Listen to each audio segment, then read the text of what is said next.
महाराज की जय, परम पूज्या श्री देवी जी की जय, सद्गुरु महाराज की जय, सब परमहंसों की जय, सर्व सुंदर साथ की जय।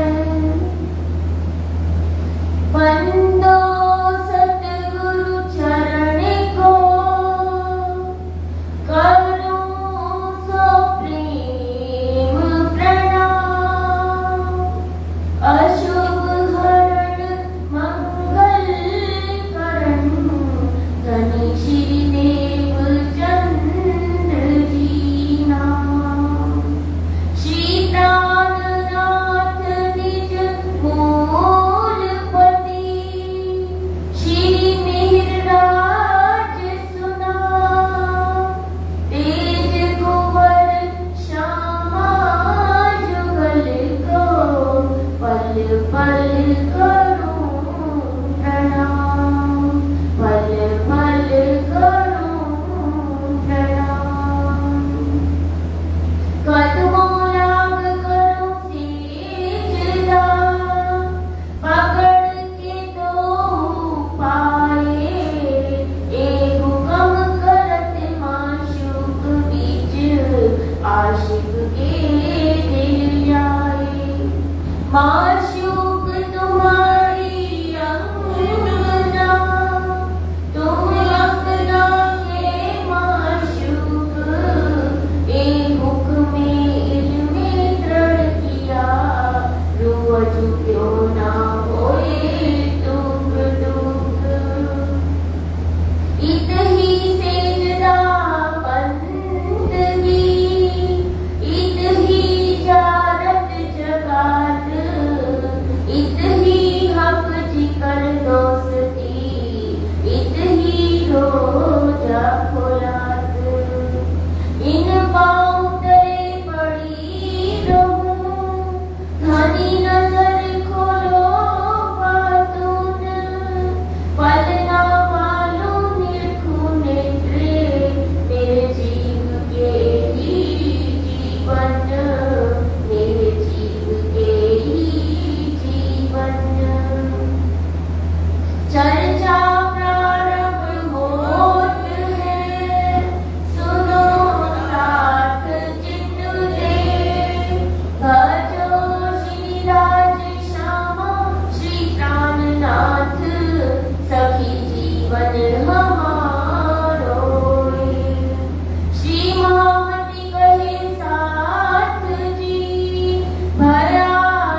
कहाँ से थी पाती लिखी बिहारी जी ऊपर, एक शख्स चलाया सारी दे खबर, फिर यहाँ से चले आए लाल दरवाजे में, साथ सबे मिलके बलियान किया दिन से, आशा जीत बुलाइया सुनाए सब कलाम, सिफत जो तिनमें लिखी मोहम्मद अलैहिस्सलाम, नबी और नारायण की कछु सुनाई पहचान, तब ये बात सुन के खड़बड़ पड़ी ईमान, हिंदुओं के तरफ को कछु न रही ठौर, इनमें तो कछु न रहा बड़ा होत है जोर, मैं देखत हूँ तुमको बिना सिर के आदमी, कानों तो सुने हते तुमको देखे इल्ज़मी, अमल औरंगज़ेब का और शरीयत का अमल, 300 तुम लड़त हो इत मोहे न पड़े कल, तब विचार करके छोड़ दिए इनको, विचार अपने साथ में करे आपस में, कौन नजीकी इनका करे दिन से मिलाप, कहे हकीकत अपनी इन्हें छूट जाए सब ताप, बोलो श्री प्राणनाथ प्यारे की जय। सुंदर साथ जी, कल हमारा प्रसंग था हरिद्वार का, और हरिद्वार की चर्चा हमने बहुत विस्तार से सुनी कि किस प्रकार हमारी संप्रदा क्या है, हमारी शिखा क्या है और हमारा सूत्र क्या है।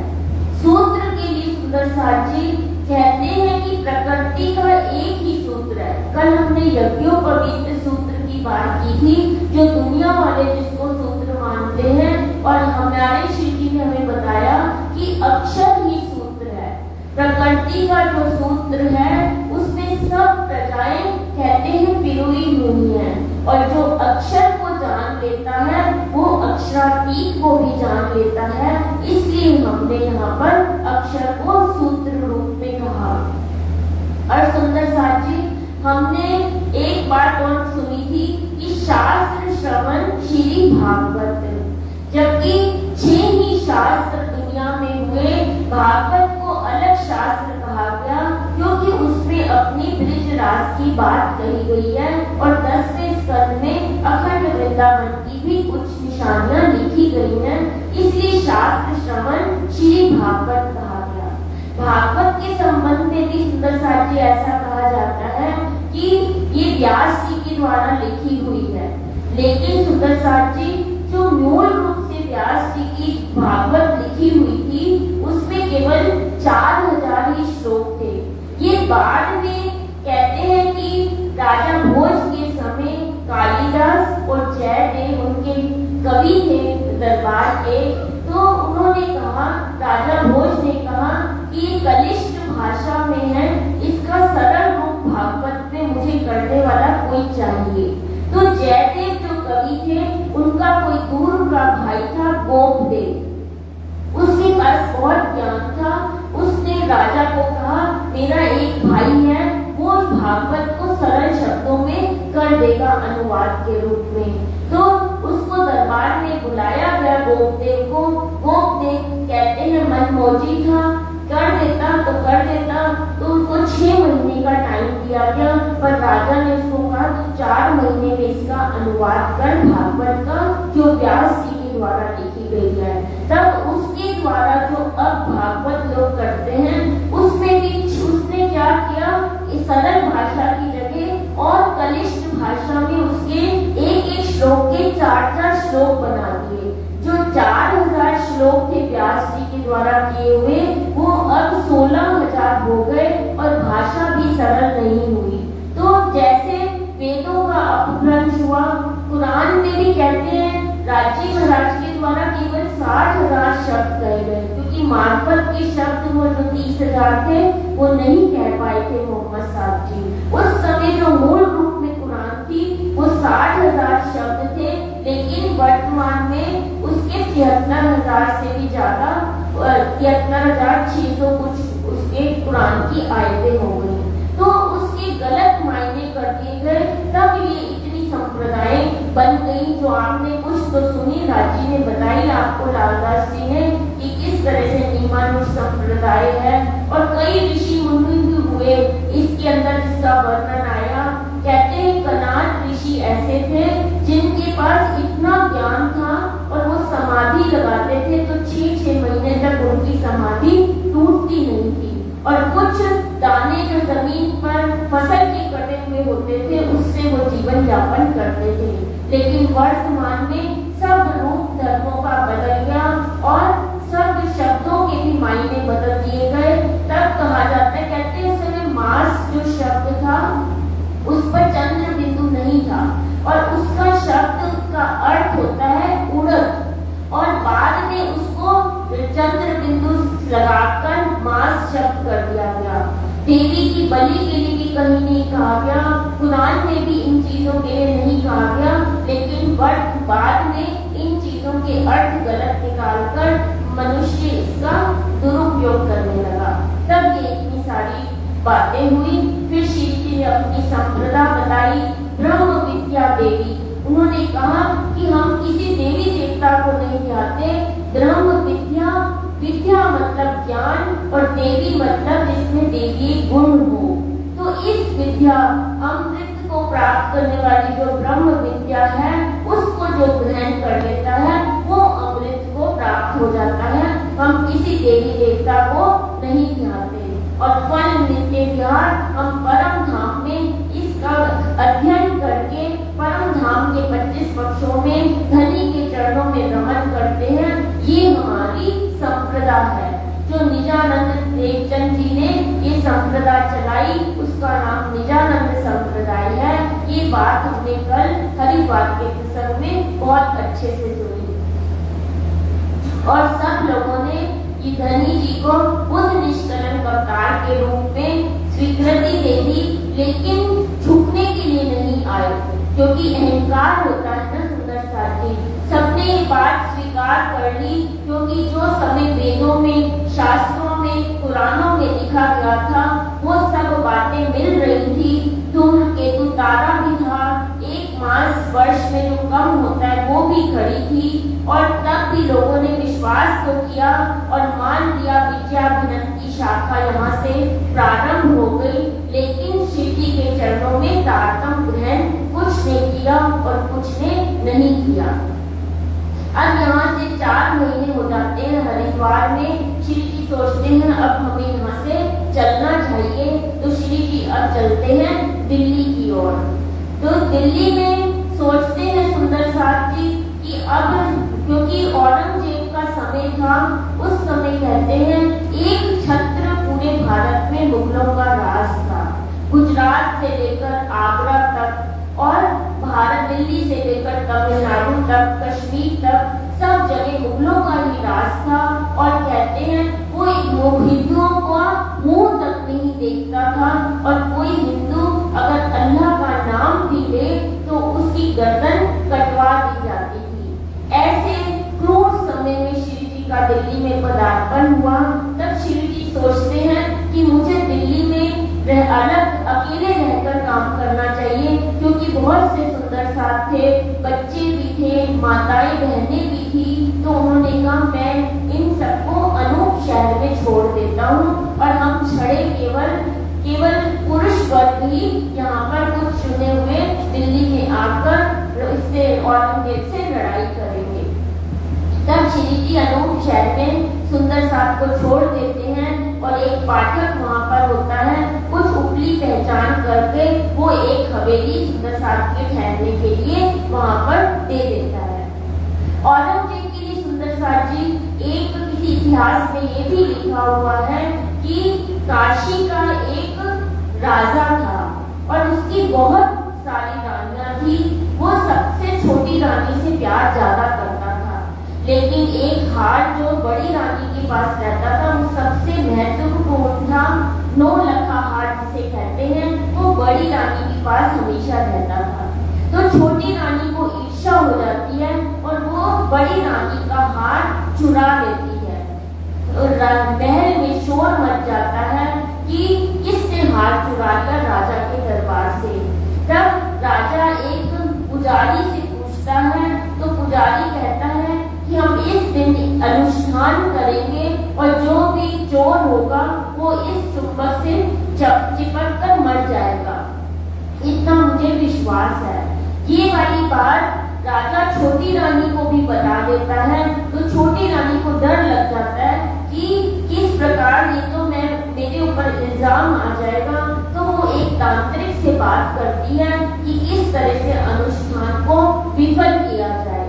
तब वहां पर अनुष्ठान विफल हो जाता है तांत्रिक के कारण से और राजा को बहुत गुस्सा आता है। वो पुजारी को देश निकाला दे देता है और वो पुजारी शिव भक्त होता है, उसको भी गुस्सा आता है, क्रोध आता है कि मैंने तो राजा के लिए अनुष्ठान करने की सोची और राजा ने मुझे देश से निकाल दिया।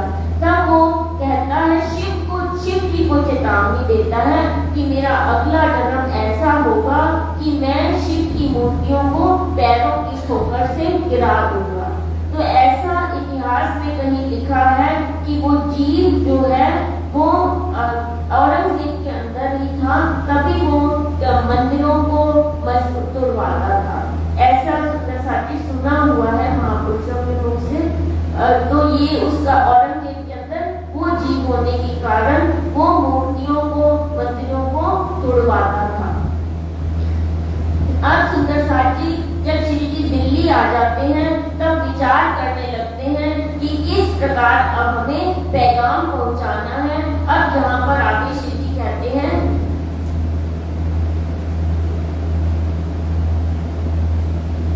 यह विचार करके जाए मिले शेख सलेमान, 300 कहा हमको मिलाओ सुल्तान, इन मिलाप श्री राजसो किया था बेर दोए, इनके दिल में कुफर कीमिया मांगे सोए, इनको एक फकीर की बात कही समझाए, बैठा फकीर पहाड़ में तिनके भेजे हम आए, तुम्हारे दिल के बीच में जेता कोई मनोरथ, सो सारे तुम्हारे पूरे करे अर्थ, एक दिन सब हो वही भागे सबका क्रोध, आपस में लड़ मरत है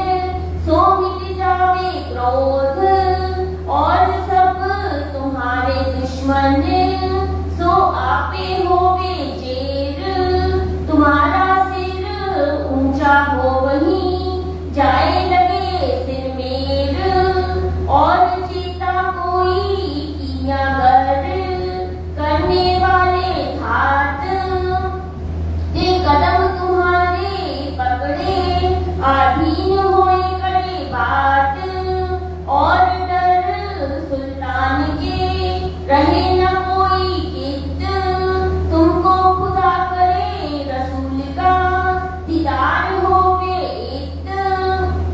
जब ये बात लिख गई तब डरा शेख सलेमान, तब इत की बादशाही कौन करे सुल्तान, तब जवाब लाले दिया इन फकीर की बादशाही, हक्के गई दीन की जाहिर की ना दिखाई, जो कोई होवेगा फकीर हक ताला की तरफ, सो दुनिया मुर्दार की थूक न काढ़े हरफ। यह बात सुन के दहशत भई दिल में, यह बात बड़ी बुजरक, क्या मालूम हो ये मुझसे, श्री मामती कहे ए मोमिनो याद करो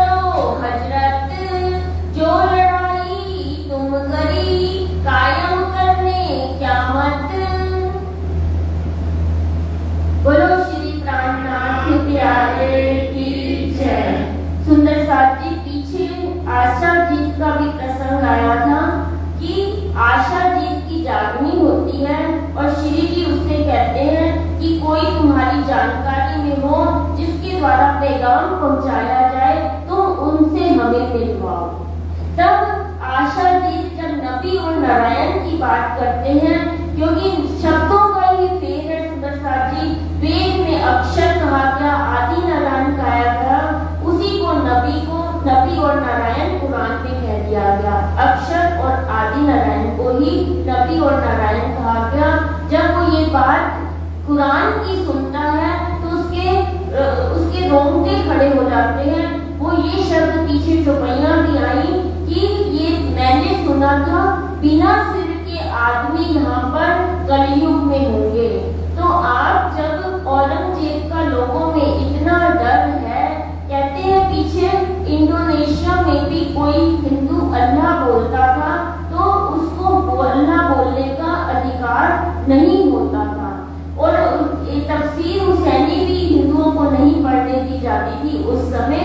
तो आशाजीत कहता है कि मैं तो आपको बिना सिर के आदमी देख रहा हूँ। जब औरंगजेब हिंदुओं का मुख नहीं देखता, सुबह उठकर, और आपके ये जो हिंदी के शब्द हैं, जो हिंदी देवनागरी संस्कृत में लिखे हुए शब्द हैं, तो वो कैसे ये आपके पत्र को पढ़ेगा। और आप कहते हो कि हमें औरंगजेब को पैगाम पहुंचाना है, तो आशाजीत कहता है कि आप तो ऐसी बात कर रहे हो कि उस तक औरंगजेब तक कलाम को पहुंचाना सिर्फ अपने सिर पर मौत को निमंत्रण देना है, क्योंकि वो बहुत क्रूर शासक था उस समय। तो आशाजीत के ये शब्द सुनते हैं तो श्री जी को लगता है कि ये तो डर रहा है, तो उसको वहीं छोड़ देते हैं। पीछे चौपाई आई कि आशाजीत को फिर साथ में नहीं लेते, क्योंकि उनका ईमान डगमगा जाता है। अब श्री जी विचार कर रहे हैं कि किस प्रकार औरंगजेब से मिला जाए। तो यहाँ शेख सलेमान एक व्यक्ति था, उसको भी कहते हैं औरंगजेब का नजदीकी था, तो उससे लालना जी वगैरह सुंदर साथ मिलने जाते हैं और उससे बात करते हैं कि अगर तुम हमें औरंगजेब से मिलवा दोगे तो पूरे संसार में एक दीन हो जाएगा, हिंदू भी नहीं डरेगा, मुसलमान भी नहीं डरेगा, और एक अल्लाह ताला का छत्र राज्य हो जाएगा, और जितने सोने के बनाने वाले चिड़ियाघर हैं वो भी तुम्हारे अधीन हो जाएंगे। पहले तो वो विचार करने लगता है, लेकिन जब वो कहता है कि तुम ये बात लिख कर दे सकते हो, तो सुंदर साहब कहते हैं हम आपको बेशक ये चीजें लिख के दे सकते हैं कि अल्लाह ताला धरती पर अवतरित हो चुके हैं, और अगर तुम हमें औरंगजेब राजा से मिलवाओगे तो तुम्हारे पास भी बड़ी दौलत होगी, सब लोग तुम्हारे अधीन होंगे। तो लिख कर देने के बाद वो शेख सलेमान एक बार तो डर जाता है, सोचता है कि ऐसा इन्होंने कैसे लिख के दे दिया। अगर औरंगजेब हिंदुओं के बीच चला गया तो हमारा बादशाह यहाँ पर कौन होगा, और ये कह रहे कि सब जगह हिंदुओं और हिंदू मुसलमान एक हो जाएंगे, तो इस तरह तो बहुत मुश्किल हो जाएगी। अब यहाँ पर चौपाई भी आई, थूक काढ़े तरह। फिर वो पूछते हैं क्या तुम्हारा जो मालिक है उसको कुछ चाहिए इसके बदले में, या तुम्हें कुछ चाहिए? तो वो कहते हैं कि हम जिनको दीन की पातशाही मिल जाती है वो माया की तरफ कभी भी नहीं देखते। जैसे थूक काढ़े तरफ कि व्यक्ति थूक फेंक कर उसकी तरफ नहीं देखता, वैसे ही जो दीन की तरफ पातशाही करने के लिए निकल पड़ते हैं वो माया की तरफ एक तरफ भी नहीं देखते। तो हमें तो दुनिया की मुर्दार दुनिया का कुछ भी नहीं चाहिए, हम तो सिर्फ इतना चाहते हैं कि हमें मिलवा दिया जाए बादशाह से। सुंदर साथ जी आगे की प्रसंग से पहले हम एक छोटा सा भजन सुनते। बोलो श्री प्राणनाथ प्यारे की जय।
लाल दरवाजे की हवेली में श्री राजे किया हुक्म, लाल गोवर्धन को कहा जाए मुल्ला से पूछो तुम, क्या कुरान में कहत है, कैसी है मजबूर, किनको ये ठहरावत, सो मुझ आगे करो जबूर, इन समय काम करन की उलझ रही सब बात, कैसे कर पहचानेगा अपनी असल जात।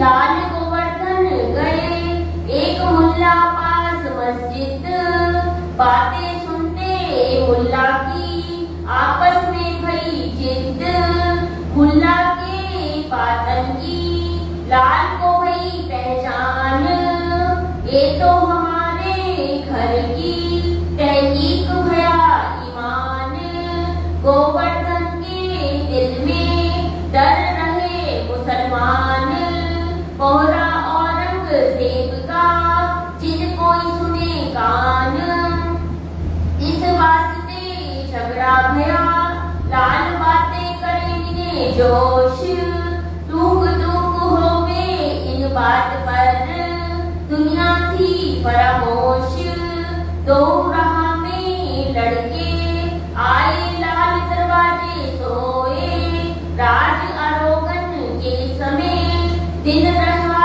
घड़ी धोए, ऊंचे अटारी पर बैठे हते श्री राज, गोवर्धन तहाँ पहुँच के कहीं सुनी चर्चा जो आज, इतनी देर में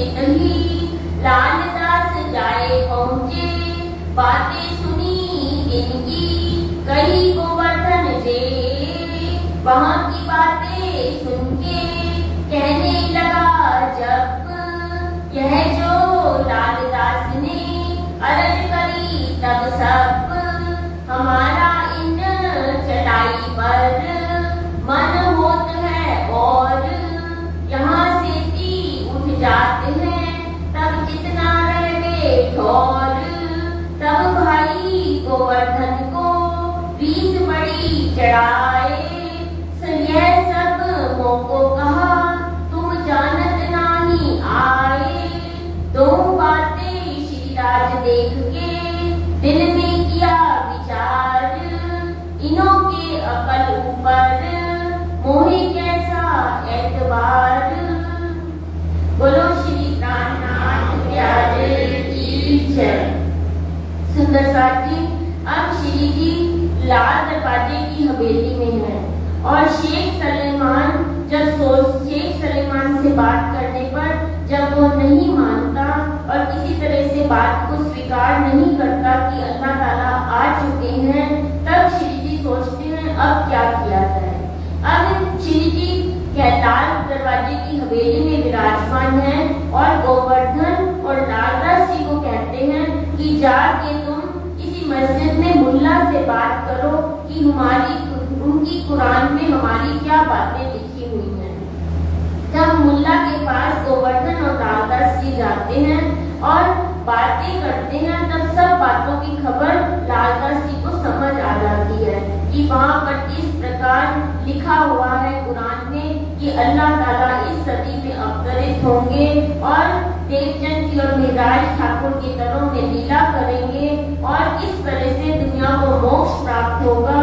हौज कौसर का वर्णन है, जमुना जी का वर्णन है, मेहराज मोहम्मद साहब के दर्शन की लीला का वर्णन है। सब बातें लिखी हुई हैं, सिर्फ उर्दू में है, भाषा का फर्क है। जो वेद कतेबों में लिखा वही कतेब पक्ष में लिखा गया है। ये बात लालदास जी को समझ आ जाती है, लेकिन गोवर्धन जी सोचते हैं, थोड़ा सा उनका ईमान डगमगा जाता है। वो सोचते हैं कि अगर ये बातें श्री जी को बता दी तो श्री जी तो फिर पैगाम पहुंचाएंगे और औरंगजेब के द्वारा हमारी मौत निश्चित है। उनका थोड़ा सा ईमान डगमगा जाता है, लेकिन लालदास जैसे चौपाइयां सुनी जोश में बातें करते हैं। वो कहते हैं श्री जी तो पूर्ण ब्रह्म बातें कभी नहीं छिपाऊंगा, क्योंकि श्री जी तो राह देख रहे हैं कि औरंगजेब को कैसे पैगाम पहुंचाया जाए। उनमें आपस में विवाद हो जाता है। तब गोवर्धन को लगता है कि लालदास जी तो मेरी वहां पर शिव जी के सामने चुगली कर देंगे और मेरी उनके सामने बेइज्जती हो जाएगी शिव जी के सामने। तो सबसे पहले जब श्री जी अटारी पर बैठे हैं, अभी लालदास पहुंचे नहीं हैं, तो उनके पास जाके पहले ही सारा वृतांत सुना देते हैं कि कुरान हमुल्ला से हमारी बात हुई और हम बहुत खुश हुए। कुरान में सारी हमारी बातें लिखी हुई हैं और ये बात कर ही रहे थे कि लालदास जी आ जाते हैं वहां पर। तब श्री लालदास जी कहते हैं कि हे धनी, आपको हम पर विश्वास नहीं करना चाहिए, क्योंकि हमारा विश्वास तो सिर्फ इस चटाई तक ही है, क्योंकि यहाँ पर हम होते हैं तो कुछ और बात करते हैं और इस चटाई से उठते ही हम और कुछ बात करते हैं। तो गोवर्धन को लगता है ये मेरे लिए ही कह रहे हैं, तो तुरंत गुस्से में लालदास जी को कहते हैं कि आप ये मेरी तरीके ही कह रहे हो। तब लालदास जी कहते हैं मैंने तो तुम्हारे लिए कुछ कहा ही नहीं, तुम स्वयं ही कर रहे हो।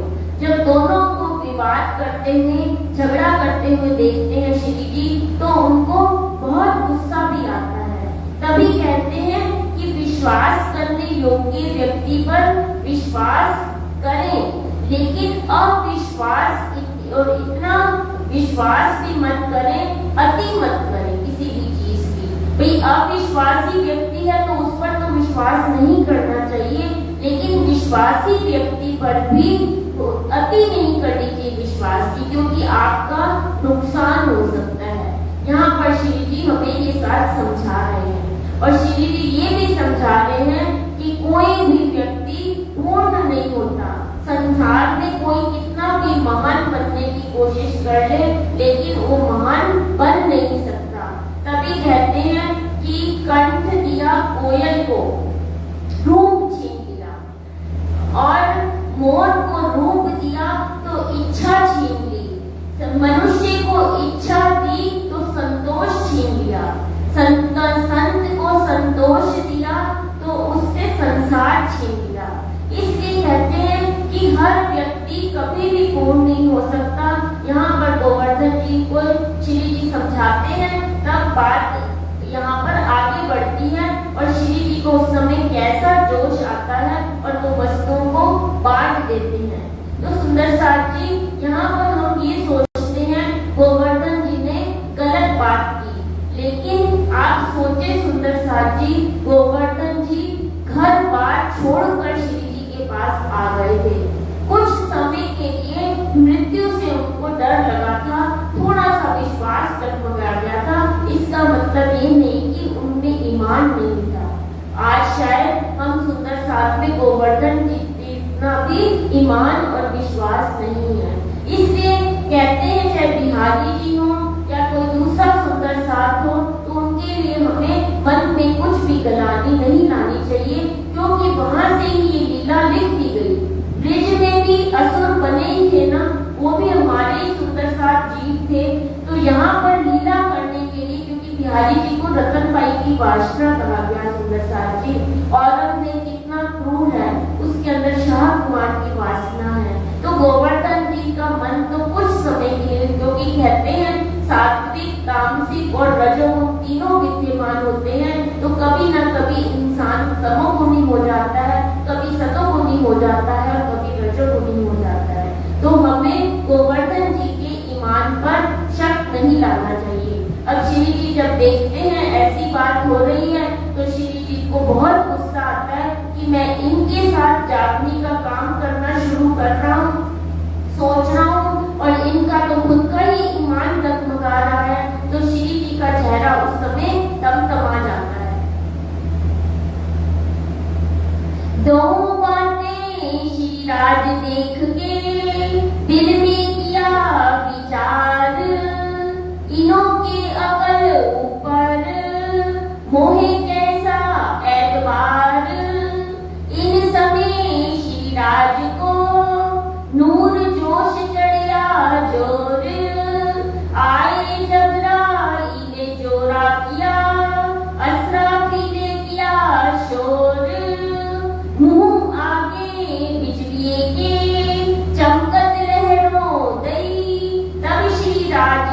के मुख से ये बातें पुकार कर कहीं, कारखाना कागज का ये सौम्या लाल दास, उदयपुर को जाओ तुम भीम मुकुंद मोमिन खास, गोवर्धन भट्ट को कहा सूरत जाओ तुम, अनूप शहर हम जाते हैं, यह हुआ हुक्म दई बस्ता जोश में, शेख बदल को हुक्म कागज लाल दास को, मुकुंद दास तारतम बुद्धि दई भीम को, गोवर्धन को सूरत मुकुंद भीम उदयपुर, हम जात अनूप शहर इत, भागी सारी उलझन कोई न रहा काम, रात को उठ ले चले अनूप शहर के ठाम। और सुंदर साथ जी जब लालदास जी और गोवर्धन जी के अंदर विवाद देखते हैं तब उनको बहुत गुस्सा आता है। कहते हैं उस समय उनके चेहरे के ऊपर बिजली कौंधने लगती है, एकदम चेहरा जगमगाता हुआ उनका होता है और सब कुछ चीजें बांट देते हैं, खुद चले जाते हैं अनूप शहर में। यहाँ पर कहते हैं भीम को बुद्धि दी, कहा उदयपुर जाओ, गोवर्धन जी को कहा सूरत जाके तुम महंत बन जाओ, लालदास जी को कारखाना कागज का शास्त्रों के भेद खोलने की बात कह दी। इसी तरह शेख बदल को हुक्म दे दिया और श्री जी खुद चल पड़ते हैं अनूप शहर में, सबको वस्तुएं बांट दी कि तुम्हारा काम ये है और अब मैं तो अनूप शहर के लिए यहाँ से रवाना हो रहा हूँ। अब दिल्ली से चल पड़ते हैं अनूप शहर की तरफ। महीना था आषाढ़ का, बरसत धारा अखंड नित्य, कोठी ऊपर बैठ के पहुंचे अनूप शहर तित, मार्ग मिने चलते दई मानिक औषध, पेट छूटा तहाँ जाए के कछु न रही हद, इन समय शरीर को बड़ी भई कसोट, डर के लाल बाई रोई ले धनी की ओट, तब आप दिलासा करी जिन कोई डरो तुम,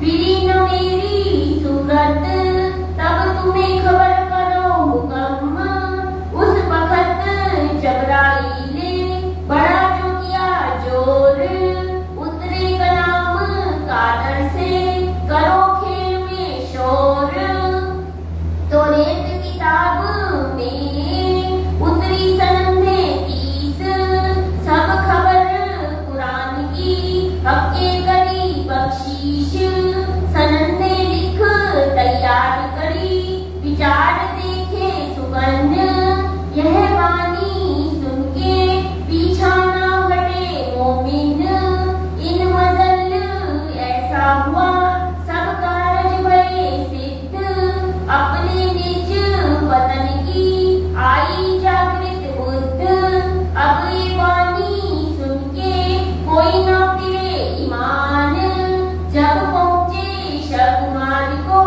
टूक टूक होवे सुल्तान, इन वक्त पाठक के कछु दिल में भई शक, देखी अंदर विचार के कैसी बात माफक, पधराए अपने घरों बिछोने कर साज, बातें राजे सब करी बीतक अपनी तहाज, तब यह सुन के बहुत हुआ खुशाल, अरज अपनी करने लगा माफक अपने हाल, यहाँ से दी आएगी साथ को दिया दीदार, तुमको सैया हुक्म जो भेजा परवरदिगार, हुआ हुक्म हक का शेख बदल ऊपर, जाओ तुम सुल्तान पे देओ खुश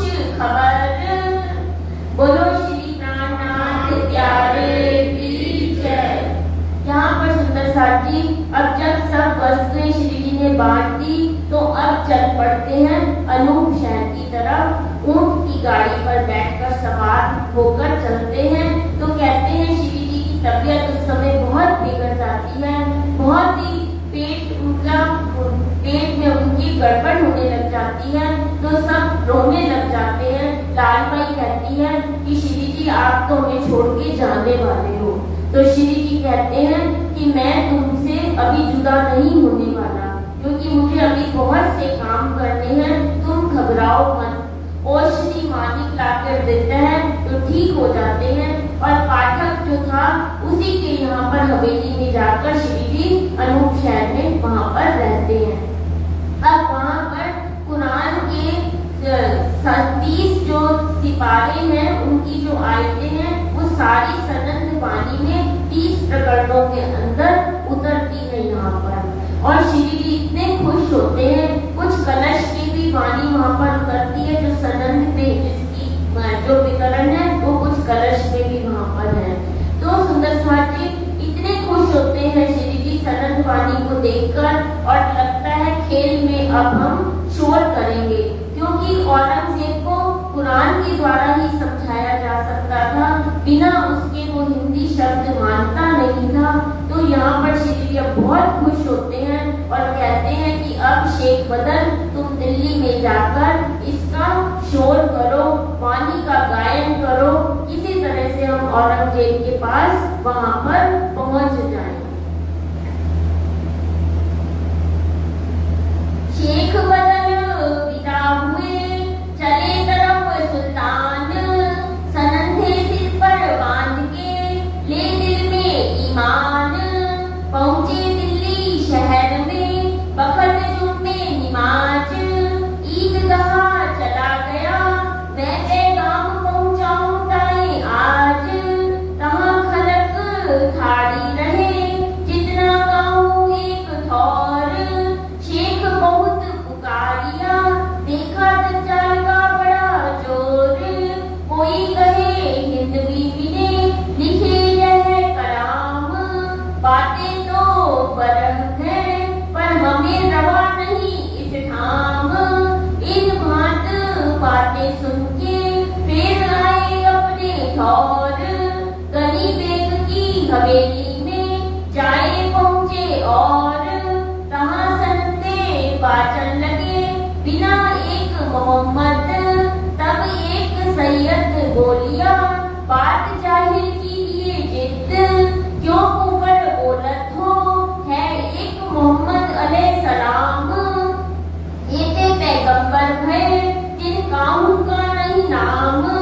तब शेख बदल सो झगड़ा हुआ इत, उससे पीछे फिर के घरों आए इत।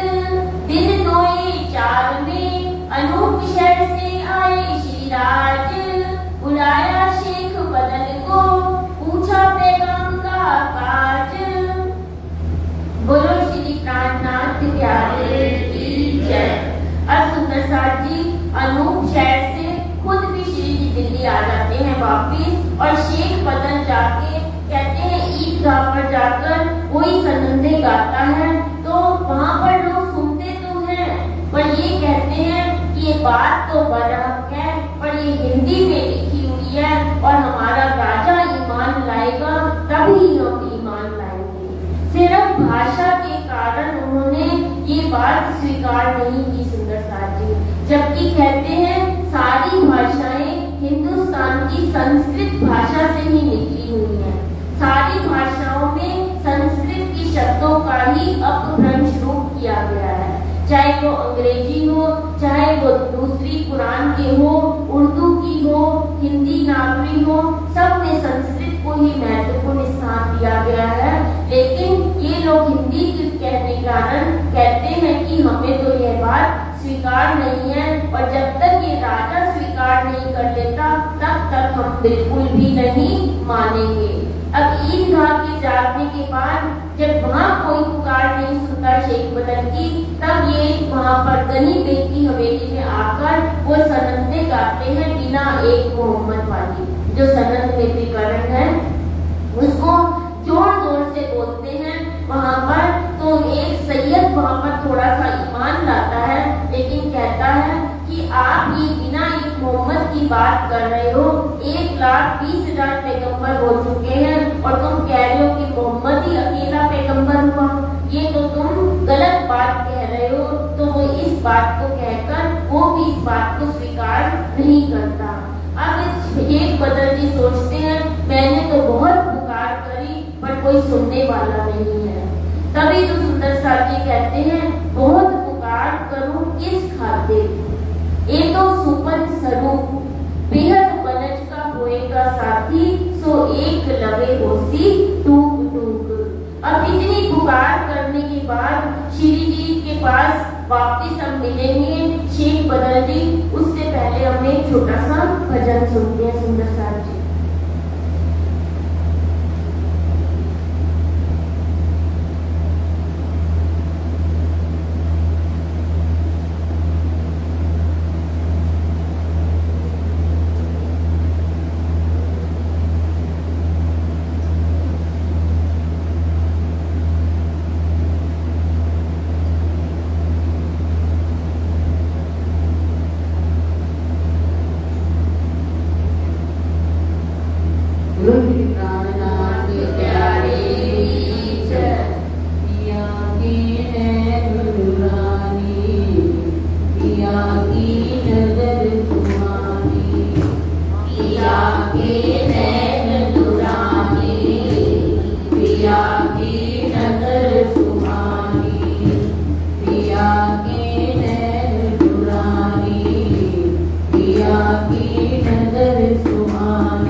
की नैन दुरानी, पिया की नजर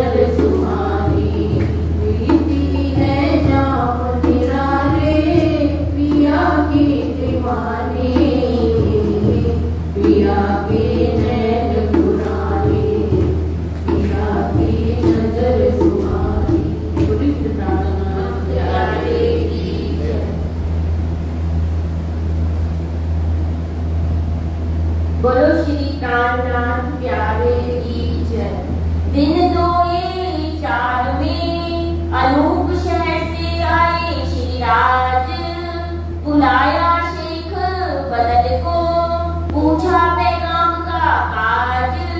तब शेख बदल ने अपनी कही बीतक, महतो बहुत पुकारिया, इनो पीठ कई तरफ हक। कोई कहे कलाम हिंदवी का, यावत है दिल शक। कामों के दिल में कुफर, कोई बात कहे गुजरक। फेर बैठे विचार को, इन बातें सुनी ना कान। लाल गोवर्धन मिलके जाए कहो शेख सलेमान। तब फिर उठ गए जाए के किया मिलाप, सारी हकीकत कही जाके सुने मिले सब ताप। आज मिलाऊं कल मिलाऊं, यों फिरते मास भय दोए। कबू कछु जवाब करत है सोए। कहे पहले तो इन भेष सो, मिलत नहीं सुल्तान। भेष तुम्हारा बदलो तो सुल्तान सुनाऊं कान। यों करते विचारते कछु न देखी साख। तब आपस में कहा अब फिरो इनसे आप। लाल दरवाजा छोड़ के आए सराय रोहिल्ला खान। एक कलाम फारसी में करे तब होवे पहचान। तब एक मुल्ला फारसी का हुक्म हुआ दया राम। बुलाए लाओ तिनको, लिखे फारसी में कलाम। तब लड़के कायम को बुलाए लाया दया राम। राखा जाकर दे महीना, वास्ते लिखने इन काम। शेख जी मिराजी का लिखा इन संवाद। इतने में सारी हकीकत लिखी जो बुनियाद। इनके जिंदे बांध के रुके किए तैयार। थोर थोर पहुंचाए जो भी सुल्तान के यार। बोलो श्री प्राणनाथ के प्यारे की जय। सुंदर साथ जी अब पैगाम पहुंचाने का दृढ़ संकल्प श्री जी ले चुके हैं और अनूप शहर से वापिस आते हैं शेख बदल से पूछने के लिए कि पैगाम का क्या काम हुआ और कहां तक वो आगे बढ़ा। अब शेख बदल सारी हकीकत बता देते हैं कि किस प्रकार मैं गनी बेग की हवेली पर सनंदे बोलता था, किस प्रकार ईदगाह पर जाकर मैंने वाणी की गुंजार की, लेकिन कोई भी वहां पर सुनने वाला नहीं मिला। सुंदर साथ जी यहाँ पर श्री जी कहते हैं कि भारत ही एक ऐसा देश है जो अपनी भाषा पर नाज नहीं करता। हम दूसरों की भाषा को अपना सकते हैं, लेकिन भारतवासी अपनी जो हिंदी की भाषा है उस पर नाज नहीं करते। यहाँ पर भी संस्कृत है, उर्दू है, लेकिन सिर्फ भाषा का भेद है। और श्री जी कहते हैं कि कुरान में लिखा है कोई परमात्मा खुदा अल्लाह ताला एक भाषा और एक भेष में या एक ही समाज में एक ही धर्म का नहीं हो सकता, वो सबका खुदा है। यानी जाति भेष भाषा सबसे परे जो होगा वही खुदा होगा, लेकिन ये बात स्वीकार करने के लिए तैयार नहीं है। कहते हैं जब और आजादी का समय था तब कहते हैं कि कुछ नेता लोग जर्मनी में चले गए और क्योंकि भाग कर चले गए डर के कारण, और वहां पर किराए के मकान में रहने लगे। तब वहां पर किसी नेता के घर से पत्र आता है, वो पत्र को अब इंग्लिश में पढ़ने लगता है, तो वहां की जो मालकिन होती है मकान की वो ये शब्द सुन लेती है। वो कहती है जिन व्यक्तियों को अपने धर्म की अपने अपने देश की भाषा पर नाज नहीं और वो अंग्रेजी की बात को ज्यादा महत्व देता है, मैं उसको अपने घर में ही नहीं रखूंगी। इतना लोगों में अपने देश के प्रति दृढ़ ईमान होता है। लेकिन भारत ही कहते हैं ऐसा है जहाँ पर कुछ भी करने को ये तैयार हो जाता है, पैसों के लिए भी। जितना भ्रष्टाचार भारत में है शायद कहीं भी नहीं है। इसी तरह कहते हैं हॉलैंड का एक थियोसॉफिस्ट व्यक्ति था, वो जब जयपुर भी आया और किसी संत से मिला तो किसी संत ने उनको कहा कि आपके हॉलैंड में इतना कुछ है, लोग भारत के वहां जाकर रहना चाहते हैं और तुम यहाँ पर खोज कर रहे हो। तो वो व्यक्ति क्या कहता है कि क्या फर्क है हॉलैंड में और भारत के देश में? तो वो व्यक्ति कहता है सिर्फ इतना सा फर्क है कि हॉलैंड में मेरी माँ सुख सुविधाओं के साथ अंदर रहती है मकान के और उनका बच्चा बाहर फुटपाथ पर सोता है, और भारत में माँ अपने बच्चे को कैसे गले लगाकर रखती है और खुद सो जाएगी जमीन पर और बच्चे को पलंग पर सुलाएगी। ये फर्क है भारत और विदेश में। और सुंदर साथ जी, हम अपनी पहचान नहीं कर पाए तभी तो गुलामी की जंजीरों में बंधे रहे, और आजाद होने के बाद भी आज हम गुलाम हैं। तभी मुगलों ने हमारे को जीत लिया, अंग्रेजों ने जीत लिया। क्यों? क्योंकि हमारे में एकता नहीं थी, एकता नहीं थी, स्वाभिमान नहीं था, देश के प्रति एक दृढ़ ईमान, देशभक्ति नहीं थी। कहते हैं मुसलमान को कुरान की सारी चीजें याद हो जाती है छोटे से बच्चे को, लेकिन भारत का एक व्यक्ति गायत्री मंत्र भी याद नहीं करता, और उससे पूछा जाए गायत्री मंत्र का अर्थ क्या है, लेकिन लोग गायत्री मंत्र के लिए जान देने के लिए तैयार हो जाते हैं देश भाषा के पीछे। यहाँ श्री जी इसका महत्व सिर्फ इतना ही है दिल्ली की भीतर का कि किस प्रकार औरंगजेब कट्टर है और श्री जी पैगाम पहुंचाना चाहते हैं और बताना चाहते हैं कि अल्लाह ताला खुदा पूर्ण ब्रह्म परमात्मा खुद निष्कलंक अवतार केवल किसी भाषा से नहीं बंधा, किसी देश से नहीं बंधा, किसी धर्म से नहीं बंधा, वो इन सबसे जुड़ा है। अब औरंगजेब को जैसे बताया कि पता था इमाम मेहदी आने वाले हैं, तभी वो सारी मूर्तियों को तोड़वाता था कि किसी तरह इमाम मेहदी मेरे पास आ सके, इसीलिए वो मूर्तियों को तोड़वाता था। अब श्री जी के पास जब ये पैगाम शेख बदन पहुंचाता है तो श्री जी कहते हैं अब हमें तो इस तरफ काम करना ही है, हमारा दृढ़ संकल्प है कि हमें पैगाम को पहुंचाना ही पहुंचाना है। अब वो शेख सुलेमान से पहले भी मिले हुए होते हैं, जिसको सारी बात बताई थी, उसी के चक्कर 2 दिन बाद फिर लगाते हैं, लेकिन वो भी यही कहता है आज मिलाऊं कल मिलाऊं, इसी तरह की बात करता है। अब श्री जी फिर विचार करते हैं, अब यहाँ हुक्के जब हुक्का लिखा है उसको भी हिंदी में था, उसको उर्दू में करने के लिए कायम मुल्ला नाम के एक मुल्ला को बुलाते हैं। दयाराम जी लेकर आए, उस 22 प्रश्नों को रुक्के में उर्दू भाषा में तैयार किया गया। अब सोचते हैं कि इस रुक्के को कैसे जन जन तक पहुंचाया जाए। और सुंदर साथी यहाँ पर शेख मिराजी का लिखा एक संवाद, जिनमें सारी हकीकत लिखी जो बुनियाद, ये भी कुरान के अंदर किस्सा है जिसमें शेख भी श्री प्राणनाथ जी को कहा गया है, और मिराजी जो उनके 5 औरंगजेब के प्रतिनिधि थे जो आगे आएंगे, उनके संवाद के बारे में यहाँ पर लिखा है, उसी के रुक्के तैयार किए गए। इनकी जितने बांध के रुक्के किए तैयार, थोड़ थोड़ पहुंचाए जो थे सुल्तान के यार, पुकार करी घर घर सब देखे मुर्दार, रहा खुदाई के वास्ते कोई ना हुआ खबरदार, उस्ताद सुल्तान का ये जो शेख निजाम, कोई दिन की जहां फिरे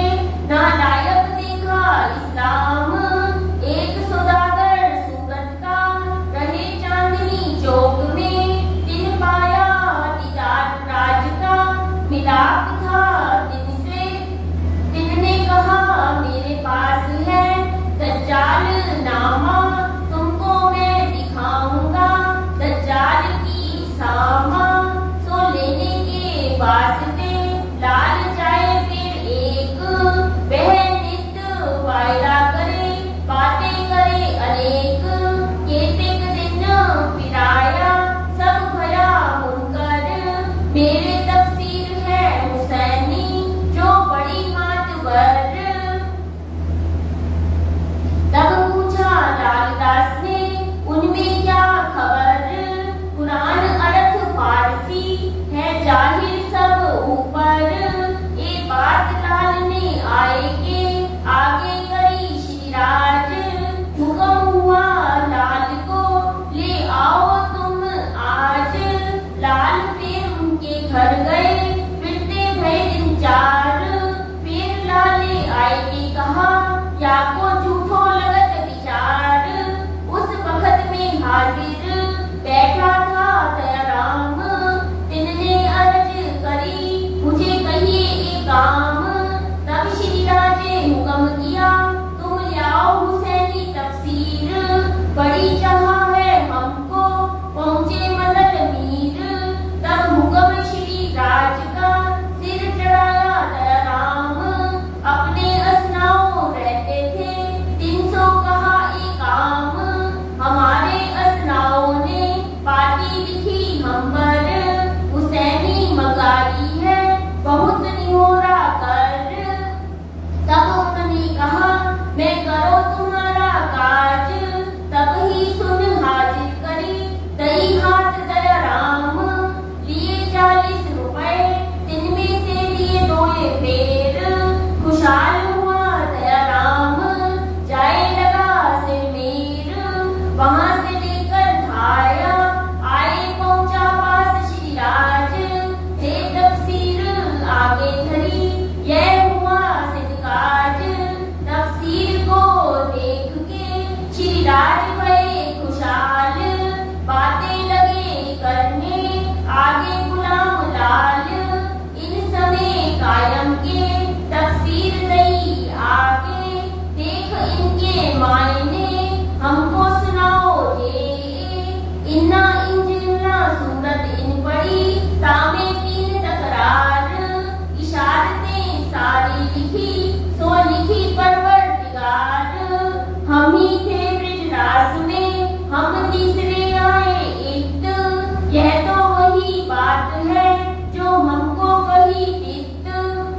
इन्ना आतेना सूरत पड़ी मुल्ला ने जब, जमुना ताल पाल की हकीकत पाई तब। तब चोट लगी श्री राज को आया ऐसा हाल, ना रही उठने की ताकत हुए अति खुशहाल। 3 रोज लग सेज से उठ ना सके तब, सुन सुगन तफसीर में कलाम रबानी जब।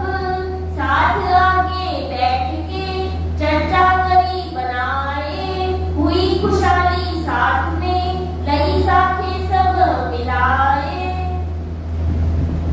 बोलो श्री प्राणनाथ प्यारे की जय। अब सुंदर साथ जी जब श्री जी इस कलम के लिए आगे बढ़ते हैं और तब लालदास जी को कहते हैं कि तुम वहां से जाकर तफसीर हुसैनी में सब अपनी बातें लिखी हैं उसका इंतजाम करो। उस समय सुंदर साथ जी हिंदुओं को तफसीर हुसैनी तो क्या अल्लाह का नाम ही नहीं लिया जाने देता था, तो तफसीर हुसैनी कैसे वो हिंदू को दे देते। तो लालदास जी बहुत पुकार करते हैं, चांदनी चौक पे एक सौदागर भी होता है, उससे कहते हैं कि हम मुझे तफसीर हुसैनी चाहिए। वो रोज कहता है आज लेना कल लेना, पर देता नहीं है। तो लालदास जी के हाथों से ये काम हो नहीं पाता। अब दयाराम जी को जब पता चलता है श्री जी को तफसीर हुसैनी चाहिए, तो वो व्यापारी भी थे और अपने काम को निष्ठा से उन्होंने सोचा मुझे तो ये काम करना ही है।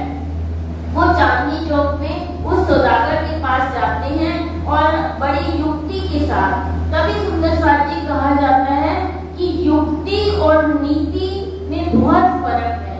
कहते हैं नीति से की गई पूजा भक्ति बन जाती है, लेकिन अगर युक्ति उसमें लगा दो तो वो कर्म का राज्य की सेवा भाव करते हैं तो उसमें कोई युक्ति नहीं लगाते। आपका भाव होता है सिर्फ श्री राज्य को रिझाना। लेकिन जब हम उसमें सोचते हैं कि युक्ति का अर्थ होता है किसी काम को बड़ी सरलता से कर लिया जाए, तो उसमें फिर हम अपनी मर्जी लगाने लगते हैं कि हम ये इस तरह से सेवा कर लें, कम समय में हो जाएगा, तो कर्म कांड को बढ़ावा देने लगते हैं। भारत में तो वैसे सुंदर साथी युक्तियां ज्यादा लगाई जाती हैं, नीति से पूजा नहीं की जाती। तभी कहते हैं विश्वास नहीं हो पाता, उसका फल नहीं मिल पाता। अब कोई पूजा कर देता है पेड़ की, कोई उस नदी में स्नान करके कहता है, कोई कुछ करता है, तो ये सारे कर्म कांड इसीलिए चले। लेकिन दयाराम को विश्वास है। विश्वास की सुंदर सा एक छोटी सी बहुत सुंदर कहानी है कि एक बुढ़िया भिखारिन थी, उसके पास खाने के लिए कुछ नहीं था। वो सोचती है कि मेरे को कुछ थोड़ी सी सब्जी मिल जाए तो मैं बनाकर खा लूं। वो एक दुकानदार के पास जाती है और दुकानदार कहता है तेरे पास कुछ पैसे हैं? उसने कहा नहीं। मेरे पास कोई भी ऐसी चीज हो जिसके बदले में मैं तुझे कुछ सब्जी दे सकूं, ऐसा दे दे। तो वो कहती है मेरे पास तो कुछ नहीं है। तो वो एक दिमाग लगाती है और एक कागज के टुकड़े पे कुछ लिख कर दे देती है। तो वो हंसने लगता है दुकानदार कि इस कागज का टुकड़े का क्या मोल होगा जो ये बुढ़िया मुझे दे रही है, और इसके बदले में तुझे क्या सब्जी मैं दूंगा। जब तौल पे ये कागज रखूंगा तो उसमें तो कोई सब्जी आपकी आ नहीं पाएगी। वो हैरान हो जाता है। जिसपे एक तरफ सब्जी तोलता जाता है, एक तरफ कागज का टुकड़ा है। वो तो कागज का टुकड़ा तो नीचे रहता है, सब्जी वाला ऊपर हो जाता है। तो सब्जी जितनी डालता जाता है उतना ही उसपे कमी होती जाती है। अब वो हैरान हो जाता है कि कागज के टुकड़े के बदले में पूरी दुकान ही खाली हो गई। तो वो कागज के टुकड़े को खोल कर देखता है जिसमें बुढ़िया ने लिखा होता है, हे परमात्मा, मैंने तुझ पर समर्पण अपने को कर दिया, अब तुम देख लेना। बस ये बात लिखी होती है और वो हैरान हो जाता है और उसको सब्जी दे देता है। इसी तरह दयानंद जी को भी विश्वास था कि मैं ये काम कर लूंगा। तब श्री जी के सामने वो युक्ति लगाता है, वहां पर झूठ भी बोलते हैं दयाराम जी। कहते हैं कि मेरे यहाँ सूरत से किसी ने मेरे से तफसीर हुसैनी मंगवाई है, मेरे जानकार है और मुस्लिम भाई है। तो मुस्लिम भाई का नाम सुनकर वो तफसीर हुसैनी 40 रुपए देते हैं, 38 रुपए की वो होती है, वो लेकर खुशी खुशी, क्योंकि राज्य के लिए काम करने से सुंदर साथी सिर्फ मेर आसमान पर सिर्फ पहुंच जाता है। क्योंकि दुनिया के काम जब करते हैं तो उसमें उतनी खुशी नहीं मिलती आपन को जितनी राज्य के काम में होती है। काम घर के भी करते हैं, झाड़ू पोछा भी करते हैं, लेकिन वो सेवा नहीं होती। और जब मंदिर जाके वो सेवा करते हैं तो उसमें जो भाव आता है वो आपको घर के कामकाज में नहीं आता। यही भोग जब बनाते हैं तो उसमें भी बड़ी हमारा भाव होता है। घर में हम खाना बनाते हैं तो उसके लिए इतने भाव नहीं आते। इसीलिए दयाराम जी कहते हैं कि मेरा सिर ऊंचा हो गया, क्योंकि श्री जी ने जो मुझे काम सौंपा था वो अब पूर्ण हो गया। और श्री जी तफसीर हुसैनी को के अंदर के भाव देखने के लिए किसी मुल्ला को बुलाते हैं, तब और भी खुशी होती है, क्योंकि इसमें तो सारी हमारी परम धाम की बातें हैं। 3 तकरार खेल के लिखे हुए हैं, ब्रजराज जागनी की बात लिखी हुई है, हौज कौसर 25 पक्षों का वर्णन है। तब श्री जी बहुत खुश होते हैं और खुशी के कारण इसमें लिखा 3 दिन तक सेज से उठ नहीं पाते कि मुझे तो वो चीज प्राप्त हो गई जिससे मैं औरंगजेब से मुकाबला कर सकता हूँ, उसको समझा कर मैं जगा सकता हूँ, क्योंकि वो कुरान के सिवा किसी और बात से जानने वाला नहीं है। अब श्री जी थोड़ थोड़ वो पत्री लिखते हैं, एक खुशहाली अपनी पहुंचाई सब साथ, ए तो मोमिनो वारसी जाके हक्के पकड़े हाथ, पाती लिखी उदयपुर को और साथ सबन्न, तुम ठोर ठोर पहुंचाइयो जो कोई होवे सरियन, सुनियो भीम मुकंद जी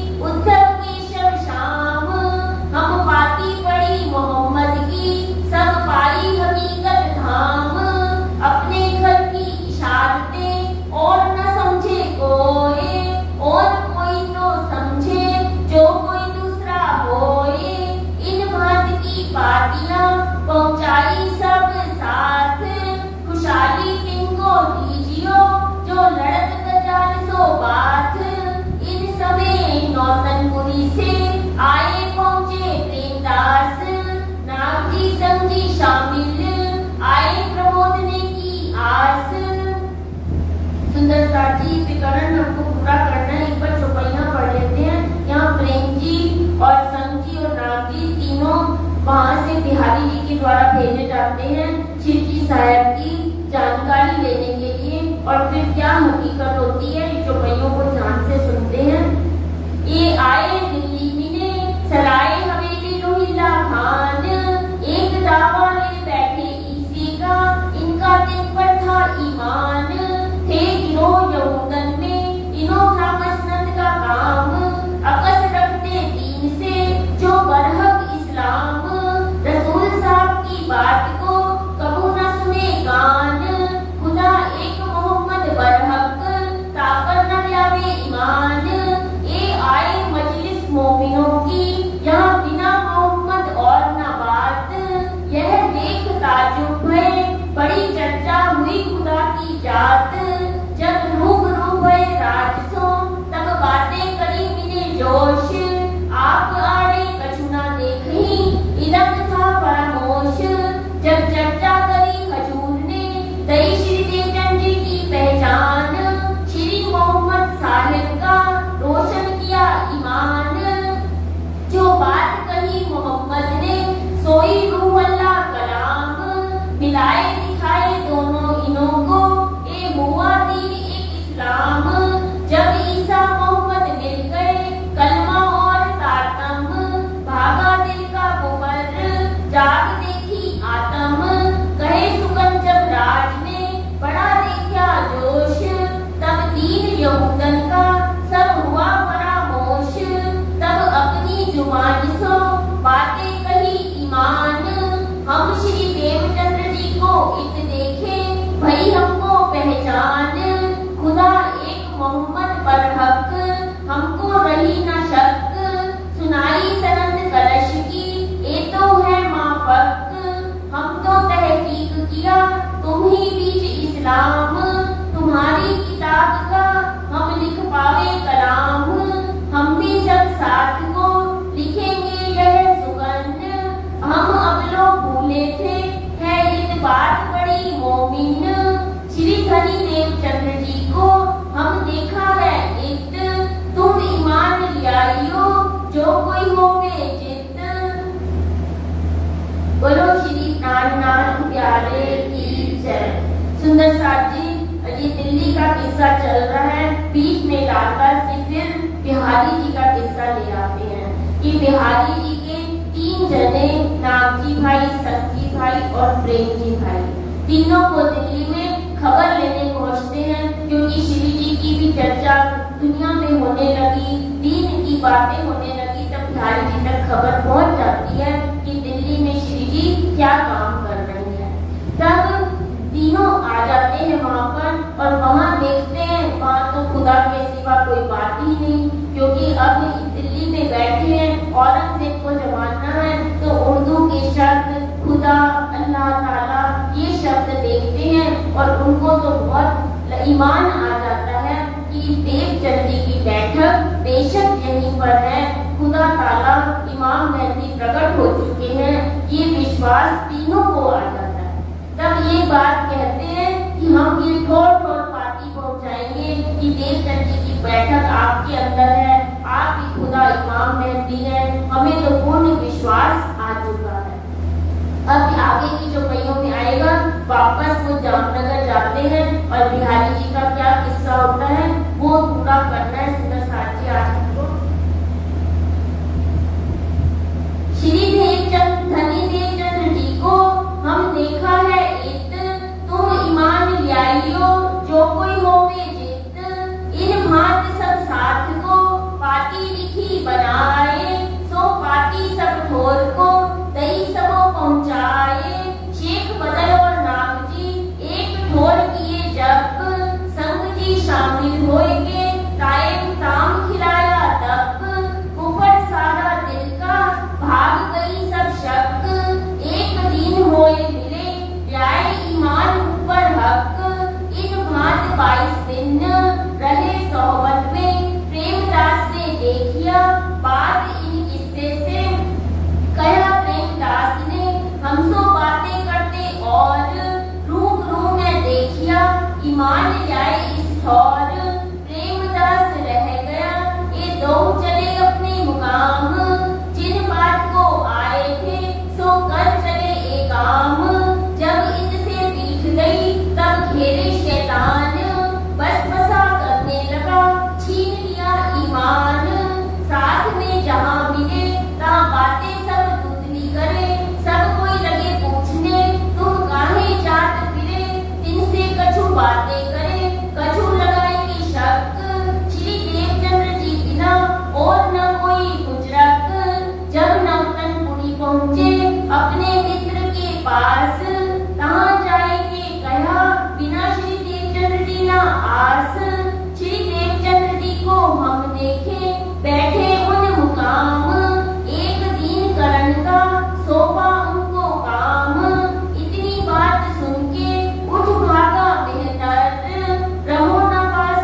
अपने फिरे की मत कोई जाइयो ईमान, तरफ शिव जी साहब जी ये किस्सा इनका कहा जो आया बीच दरमियान।